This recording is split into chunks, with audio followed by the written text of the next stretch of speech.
નમસ્કાર મિત્રો, ફરી એકવાર આપણી યુટ્યુબ ચેનલ પર નવા વિડીયો સાથે આપનું હાર્દિક સ્વાગત કરું છું.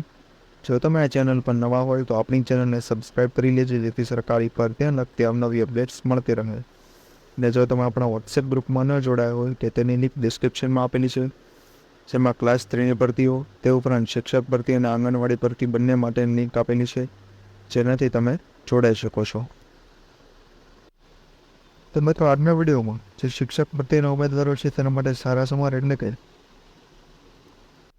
એટલે કે શિક્ષક ભરતીના જે ઉમેદવારો છે એના માટે સારા સમાચાર આવેલા છે, જેમાં વિદ્યા સહાયક માટે જે સરકારી એટલે કે આદિજાતિ વિકાસ વિભાગ દ્વારા સંચાલિત શાળામાં જે ભરતી આવેલી છે, જેની લાયકાત HSC, PTC, BEd અથવા તો અન્ય જેવી કે પરીક્ષા ટેટ 1-2 પાસ કરવામાં માગવામાં આવેલું છે. તો વિષય તમામ અથવા અંગ્રેજી, ગણિત વગેરે જેવા વિષયો માટે ભરતી આવેલી છે.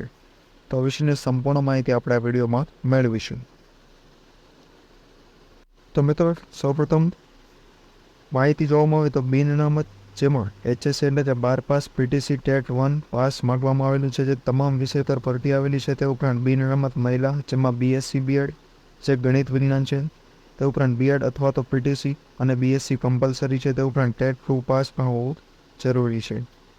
તે ઉપરાંત HSC, PTC અને TET 1 pass, BA BEd, PTC TET 2 pass જે તમામ અને અંગ્રેજી વિષયમાં ભરતી જાહેર કરવામાં આવેલું છે. તો ભરતી જે છે વિદ્યા સહાયકની છે, તે શ્રી માનગઢ ધામ આશ્રમ શાળા સંતરામપુર જિલ્લો મહીસાગરની અંદર જાહેર કરવામાં આવેલું છે. તો મિત્રો, અરજીની વાત કરવામાં આવે તો જાહેરાત પ્રસિદ્ધ થયાની 15 દિવસમાં અરજી કરવાની રહેશે, 24 કલાક હાજર થવાનું રહેશે. તે ઉપરાંત 5 વર્ષ સુધી ફિક્સ પગાર મુજબ નિમણૂક મળશે અને કોમ્પ્યુટરની પરીક્ષા પણ પાસ કરેલી હોવી જોઈએ.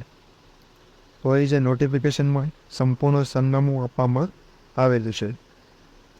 તો આ રીતે અરજી કરવાની રહેશે અને આ ભરતીની PDF પણ આપણા વોટ્સએપ ગ્રુપ પરથી મળી જશે.